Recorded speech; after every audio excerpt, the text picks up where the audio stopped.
नमस्कार, स्वागत है आप सभी का हेडलाइंस इंडिया पर। मेरा नाम है विनोद शर्मा और मैं इस वक्त सहारनपुर के देवबंद जिले में मौजूद हूँ। देवबंद में 2 दिन का समागम हुआ जमीयत उलेमाए हिंद का, और यहाँ पर जो लोग समागम में हिस्सा लेने आए थे, जो लोग यहाँ पर जमात में हिस्सा लेने आए थे, उन्हीं से बातचीत करते हैं कि आखिर यहाँ से क्या संदेश इनको मदनी साहब का मिला और क्या संदेश ये आगे देना चाहते हैं। क्या नाम है जी? मेरा नाम मोहम्मद अली एडवोकेट साहब, मदनी साहब ने क्या संदेश 2 दिन में आप लोगों को दिया? हमें उन्होंने संदेश ये दिया है कि इसको देश को आज़ाद कराने में जो आज़ादी की लड़ाई शुरू हुई थी वो देवबंद से शुरू हुई थी। अंग्रेज़ों के खिलाफ जो आवाज़ उठी थी देवबंद से उठी थी। रेशमी रुमाल तहरीक थी, उससे जो है जो आवाज़ उठी थी वो पूरे हिंदुस्तान में चली गई थी। अब जो देश में नफरत फैल रही है और आपस में भाईचारे को ख़त्म करने की कोशिश की जा रही है, उसको दोबारा कायम करने के लिए, भाईचारा पैदा करने के लिए, नफरत को ख़त्म करने के लिए जमात उलमा ने कदम उठाया है। और इंशाअल्लाह ये जो नफरत फैल रही है, ये चंद लोग हैं, ये कुछ दिनों बाद अपने इनके बिस्तर गोल हो जाएंगे। और ये लगता है कौन नफरत फैलाने की कोशिश कर रहा है देश में? आप रोज़ाना देखते हैं, चाहे वो बजरंग दल हो, शिवसेना हो, आरएसएस हो, जितने भी इस तरह के हैं संगठन, दुर्गा वाहिनी हो, ये रोज़ाना छेड़खानी करते हैं। कभी मस्जिद में चढ़ गए, कभी क्या नाम कहीं झंडा फहरा दिया, कभी किसी मुसलमान की मॉब लॉन्चिंग कर दी। तो ये क्या है? ये नफरत फैलाने वाली बात है सारी। इस यूपी में योगी आदित्यनाथ हैं, सीएम हैं, दूसरी बार आप ही लोगों ने उनको चुनकर वोट देकर जनता ने उनको बैठा दिया। उनका कहना है कि पिछले 5 साल मेरे रहे, पिछले 5 साल में हिंदू मुस्लिम एकता का प्रतीक अगर किसी को देखना है तो यूपी से देखें। तमाम दंगे हुआ करते थे। योगी का कहना है कि दंगे बंद हो गए, चाहे मुसलमान के बच्चे हों चाहे हिंदू के बच्चे हों, लेकिन अब दंगे नहीं होते, गाड़ियाँ नहीं फूकी जाती, बाजार नहीं बंद होते। इस पर क्या कहेंगे आप? ऐसा है, आंकड़े छुपाने के बाद आप कुछ भी छुपा दो। जो सब कुछ पहले होता रहा है वो सब अब होता है, लेकिन जो गुंडागर्दी पहले गुंडे करते थे, अब वो गुंडागर्दी सरकार करती है। कहीं से एक पत्थर आ गया, 2-4 मकान तोड़ देंगे, उस पर बुलडोजर चला देंगे। ये क्या कानून है? जो सरकारी कानून का पालन नहीं कर रही तो जनता से क्या उम्मीद करेगी? आप बताइए मुझे भाई। आप जो कानून है सबके लिए होना चाहिए। पत्थर किसने फेंका, कहाँ से आया है, उसकी पहले उसका कोर्ट में मामला जाए, उसके ऊपर एक रिपोर्ट आए, उसकी जांच हो। ये थोड़ा क्या बुलडोजर भेज दोगे और उनके मकान तोड़ दोगे? तो ये दहशतगर्दी फैला के हुकूमत करना, ये तो ऐसा है जैसे ज्वालामुखी को अंदर भड़काना। फिर ज्वालामुखी जब फटता है देखो सबका नुकसान होता है। बाबू जी, आपका क्या नाम है? जलालुद्दीन साहब, क्या कहेंगे? मदनी साहब ने क्या संदेश दिया जो आप देना चाहते हैं? मदनी साहब ने ये संदेश दिया है कि जिस तरीके से हमारा यहाँ से अभी वकील साहब ने बताया कि जो हिंदुस्तान के ये आज़ादी की लड़ाई हुई थी वो देवबंद से शुरू हुई थी, और यहीं से चलते चलते जितना भी मामला हुआ है ये आज यहाँ तक पहुँचा। और अब जो मामले चल रहे हैं, जो मुस्लिम जो कुछ संगठन जो हिंदू मुस्लिम करना चाहते हैं, हमारा संदेश उनके लिए जाता है कि आप जो है उनसे भाईचारे से सारे काम ले जाएँ। अगर भाईचारे से अलग हट के रोल चलेंगे तो इसके अंजाम गलत हो जाएंगे। ज्ञानवापी को लेकर बड़ा मामला ताज़ा चल रहा है। ज्ञानवापी पर लगातार बहस हो रही है, ज्ञानवापी पर लगातार मामला सुर्खियों में है। मदनी साहब भी भावुक हो गए थे जब उन्होंने ज्ञानवापी को लेकर बातचीत कही। क्या कहेंगे? एक तरफ एक पक्ष कह रहा है कि वहाँ पर तो शिवलिंग है, बाबा हैं, क्योंकि वहाँ पर जो नंदी है उसकी जो मुख है उसका वो उसी तरफ है जहाँ पर वो फव्वारा या फिर शिवलिंग निकला, यानी वो आकृति जहाँ निकली है। आप कह रहे हैं, मुस्लिम पक्ष ये कह रहा है कि वो तो एक फव्वारा था 300-350 साल पहले और वो निकल गया, उसको हिंदू पक्ष अब शिवलिंग बता रहा है। ये सारा एक झूठ का परिंदा है। इसको कितना ही लंबा चौड़ा करके आप बता दें, जो गलत है वो गलत रहेगा। आप कितनी मस्जिदें खुदवा लें, कितनी इमारतें खुदवा लें, जो पुरानी इमारतें चली जा रही हैं वो एज इट इज़, उसमें तो कोई ऐसी चीज़ निकलने वाली नहीं है। ये झूठ के पुलिंदे कितने भी खोलते रहें, ये सिर्फ इनका ये पैगाम देना है कि हिंदू मुस्लिम को उस पर दूरियाँ पैदा करनी है। क्या कहेंगे? कहीं और आप तो लगातार मस्जिद में जाते भी होंगे, कई मस्जिदों में आप गए होंगे, आप ज्ञानी भी हैं, क्या ऐसी आकृति और किसी मस्जिद में इस तरीके का फव्वारा? किसी मस्जिद में कोई इस तरह की आकृति नहीं मिलेगी आपको। फुहारे सब जगह मिलेंगे, हौज़ मिल जाती हैं। हौज़ जो बनती है वो वज़ूखाने होते हैं, उसके अंदर उसमें फुहारे होते हैं, खूबसूरती के लिए वो सब जगह लगाए जाते हैं।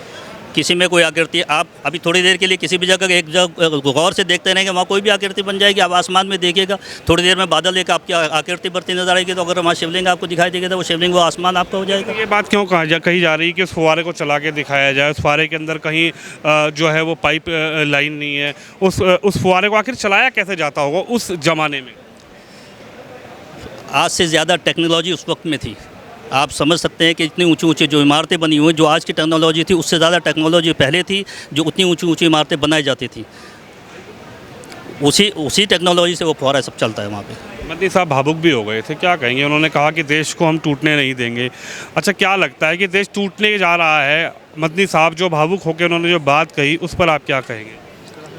जिस तरीके से अब ये माहौल बनता चला जा रहा है, कभी ज्ञानवापी को लेके, कभी ताजमहल को लेके, कभी कुतुब मीनार को लेकर, और मुस्लिम समुदाय के लिए कुछ हर रोज़ कोई ना कोई उनके जो शिवसेना और ये हिंदू दल इसको बांटने की कोशिश कर रहे हैं, तो जाहिर है जिम्मेदार वही होंगे इसके।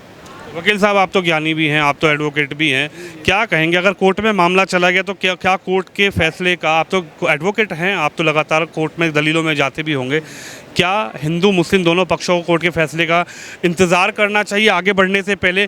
क्योंकि ओवैसी साहब का ये कहना है कि भाई इस तरीके से हो रहा है। अगर बात करें बर्क साहब की, तो उन्होंने कहा कि कुर्बानियाँ होंगी। क्या लगता है कि देश में पहले कोर्ट के फैसले का स्वागत करना चाहिए? कोर्ट का फैसला क्या आता है, मुस्लिम पक्ष की तरफ आता है कि हिंदू पक्ष की तरफ आता है? मैं तो आपको सिर्फ एक शेर में पूरी बात कह रहा हूँ अपनी। आप इसको चाहे आप पूरी किताब लिख लें इस पर। उसी का शहर वही मुद्दई वही मुनसिफ, उसी का शहर वही मुद्दई वही मुनसिफ, हमें खबर थी हमारा कसूर निकलेगा। बस समझ जाएं आप। ये तो सिर्फ एक छेड़खानी है, किसी को इससे नुकसान नहीं है। मुसलमान का पर्सनल मामला है। अब मुसलमान क्या खाता है, शरीयत का कानून मानेंगे या फिर देश का कानून मानेंगे, ये बीजेपी पूछती है। जो संविधान का कानून है वही माना जाएगा। जो हमारा पर्सनल हमारे मामलात हैं वहाँ हमारी शरीयत काम करेगी, हम उसको ही मानेंगे। ये तो कुरान के एक नेचुरल लॉ है। कुरान जो है पूरी दुनिया के लिए कॉन्स्टिट्यूशन है। कुरान में अल्लाह ताला ने फरमाया बार बार, ए लोगो तुम ऐसा करो। ये नहीं कहा है मुसलमानों। तो अगर आप हम हिंदू हैं, मुसलमान हैं, सिख हैं, ईसाई हैं, अगर आप भी उसे पढ़ें कुरान शरीफ को सच्चे दिल से, तो आपको लगेगा कि कुरान शरीफ मेरे लिए उतरा है, और जो हिदायत है, जो इसमें हिदायतें हैं जो खुदा फरमा रहे हैं वो मेरे लिए हैं। तो ये तो उतरा हमारे नबी पे, लेकिन ये पूरी दुनिया के लिए है, पूरी दुनिया के लिए ज़ाब्ता हयात, यानी constitution of world for all people of the world.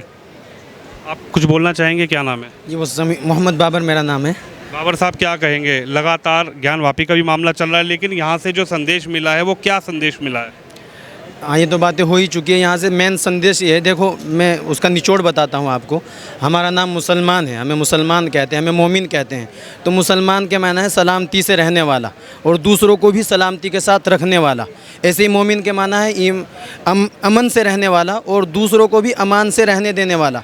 तो उसी की हमें यहाँ से दावत दी गई कि अपने अखलाक का मुजाहरा करें, अपने अखलाक को पेश करें, क्योंकि दूसरे भाई जो है वो आपकी नमाज़ों को नहीं देख रहे हैं, आपके हज को नहीं देख रहे हैं, ज़कातें हम इनको नहीं देखते। तो हम अपने, और अखलाक यही है, आप रास्ते से चल रहे हैं, मुसलमान को एक ख़ास तौर पर दर्स दिया जाता है, सिखाया जाता है, रास्ते में अगर कोई तकलीफ़ देने वाली चीज़ पड़ी हुई है तो उसको हटा दिया जाए, ताकि रास्ते में चलने वाले को तकलीफ़ ना हो। मैं आपसे पूछता हूँ, रास्ते में तो सभी चलते हैं, मुस्लिम भी चलते हैं, हिंदू भी चलते हैं। आपके यहाँ अगर अच्छा खाना बना है, आप उसको बढ़ा कर बनाएं, ताकि आप अपने पड़ोसियों के यहाँ तक पहुँचा सके। पड़ोसी चाहे आपके हिंदू हो, मुस्लिम हो, चाहे हिंदू हो, और मुसलमान ऐसा करते भी है। ये इस तरह के लोग हैं जो चंद लोग। बड़ी चर्चा बिल्कुल आखिरी सवाल आपसे करेंगे। बड़ी चर्चा ज्ञानवापी पर चल रही है, ज्ञानवापी को लेकर लगातार चर्चा चल रही है। ओबीसी साहब भी ज्ञानवापी पर बोले, बर्क साहब भी ज्ञानवापी पर बोले, और मदनी साहब ने भी ज्ञानवापी को लेकर कहीं ना कहीं यहाँ से एक संदेश दिया है। क्या संदेश दिया मदनी साहब ने ज्ञानवापी को लेकर? मदनी साहब का वो बयान तो मैंने अब तक नहीं सुना, उसको लाइव बाद में सुनूंगा मैं, वायरल तो हुआ ही है वो। लेकिन बहरहाल ये इस तरह के मसाइल है जो इन पर तो बातें होनी ही नहीं चाहिए, और बड़ी तादाद हिंदुओं की ऐसी ही है। जाहिर सी बात है, 1991 में एक कानून बन चुका है जो इस तरह की बातों पर अब बातें नहीं होनी चाहिए। ये चंद लोग हैं जो इस तरह के हालात ख़राब करने की कोशिश कर रहे हैं। यहाँ से तो ये दर्श दिया गया है मुसलमानों को कि भाई आप इस तरह की बातों को लेकर के सब्र करें और हिम्मत से काम लें।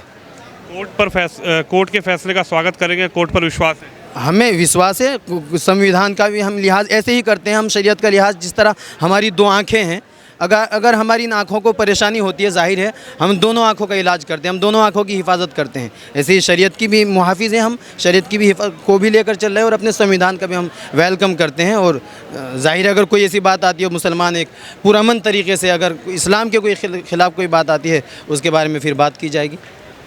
तो मैं इस वक्त देवबंद में हूँ। जमीयत उलेमा हिंद का ये 2 दिन का समागम था जो आज पूरी तरीके से समाप्त हो चुका है। देश कि कई कोनों से यहाँ पर जो मौलवी हैं, जो मौलाना साहब हैं, वो आए और उन्होंने यहाँ पर मदनी साहब का जो संदेश था वो सुना, उनकी बात सुनी। उन्हीं लोगों से हमने, जो ज्ञानी लोग थे, उनसे हमने बात करी। आप भी इस वीडियो पर अपनी राय रखिए, इस वीडियो को शेयर करिए।